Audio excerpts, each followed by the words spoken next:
Our plan is we would take Highway 5 from Los Angeles to Silicon Valley. And when we come back and then take Highway 1, at that time, my friend suggested that to drive with Tesla's autopilot. But because we had never driven with it, we were still a little worried. It's not that we don't trust the autopilot. When we arrived in Los Angeles to pick up our friends, used the autopilot to pick us up. This time I went, almost all my friends in Los Angeles who owned a Tesla used the autopilot function. In their words, they have become dependent on it. It's not that you can sleep or do other things. That's not possible. You still have to sit there and keep your eyes on the road. But at least it doesn't interfere with chatting. But we tried it and found that as soon as you operate, it takes over the control. But if we are not used to it, we feel like we've stepped on the wrong pedal and quickly retract it, it's troublesome. In fact, the car has already defaulted to you taking over. So this is dangerous. After trying it a few times, we thought that, oh, forget it. We gave up and we drove a Tesla. So we actually drove. We were actually driving a Mercedes SUV. Actually, after we left Los Angeles on Highway 5,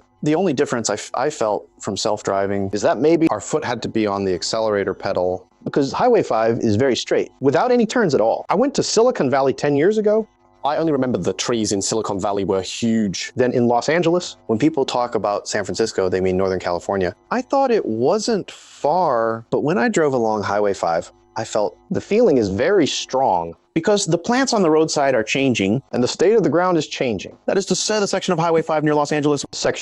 There are a few trees next to the road and the grass is golden. It's generally dry and arid. It's quite beautiful. It's really a golden grassland. And large farms. It is said that it is the largest in the world. Pistachio production base. Then the surface keeps changing. Trees began to increase and they become greener. All the way to the Silicon Valley area. Then the road starts to bend and twist. The Silicon Valley is the worst. The most headache. The most troublesome thing is not to drive in the right lane. It's not just in Silicon Valley. Los Angeles also has some roads. The rightmost lane leads directly out, which is different from China. In China, the exit is just an exit. It won't say that. And you will end up on another road. But some highways in the US are the rightmost or two rightmost lanes. They will directly exit and go to another road. When we reached Silicon Valley, we underestimated the problem. We missed exits several times 10 years ago. This time, we actually missed it again. We later summed up that in Los Angeles, the exits are far apart from each other. So you still have time to react when it warns you. But Silicon Valley is not. An exit and Silicon Valley are very close to each other. Silicon Valley is not big, but they call it a city, in our opinion. It's just several nearby towns connected together. But they are not connected by ordinary roads. They are connected by the highway. If you take the highway, you need to speed up immediately. After speeding up, the distance to the exit is very close. When you realize that the navigation starts to remind you that, oh, the next exit is coming, you will be on another road. At this time, you found yourself in the rightmost lane. You need to merge into it quickly. You can't merge just because you want to. The lane on your left the car is rushing forward. You dare not merge. You stopped twice and took the wrong turn. So I said that Silicon Valley is indeed a high-tech place. You need to use your brain to live here. You can't rely on Google or Apple Maps. You can't react in time. The exits are too close together. You still need to know when you exit, you merge to the rightmost lane. If you don't exit from this place, you must not take the rightmost lane. So later, we were in Silicon Valley, quickly regained our memories from 10 years ago, and took the second lane on the right. Driving in Silicon Valley, the tension level immediately increased by 1 level. I admire that in Silicon Valley, people with poor brains are not suitable to live here. Is that what you mean? Oh my God. And then there's Apple. Last time I went there, was there no big disc yet? The Apple Park of Apple is actually his office. Everyone wants to see that office. But the office is not open. You can only see a corner. There is a visitor center. They will give you an iPad and use the iPad to point at the model. The model is actually just white with nothing inside. When you point your iPad at it, it will be restored. What place is this? What equipment is inside it? You can even see the layers. I spent the longest time at the Apple Store.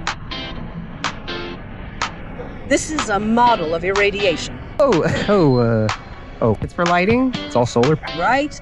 Yes. And then it's transported here. Oh. And then to there. It also has a cafe.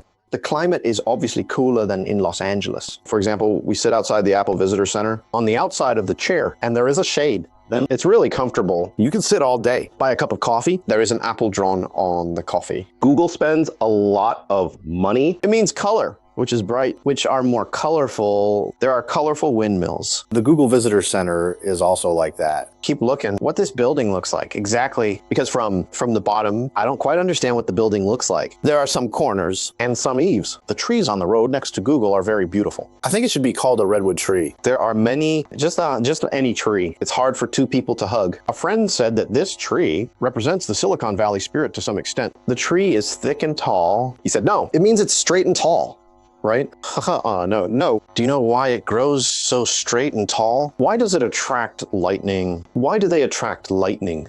The seeds of this redwood tree need to be baked. Only after baking can the seeds germinate to grow into a new tree. Only ripe seeds, raw ones won't work. This tree grows up hard and grows straight up. It attracts lightning and then burned everything around it, and its seeds are also cooked. This tree is not afraid of fire. It continues to grow after burning. It says, look at the redwood tree, tall and straight and strong, and there are basically no other trees around it. They all burn to death. So the Silicon Valley spirit is this, I can only say it makes sense. It does make me smell the Silicon Valley spirit. 10 years have passed. I really don't like Silicon Valley as much as before.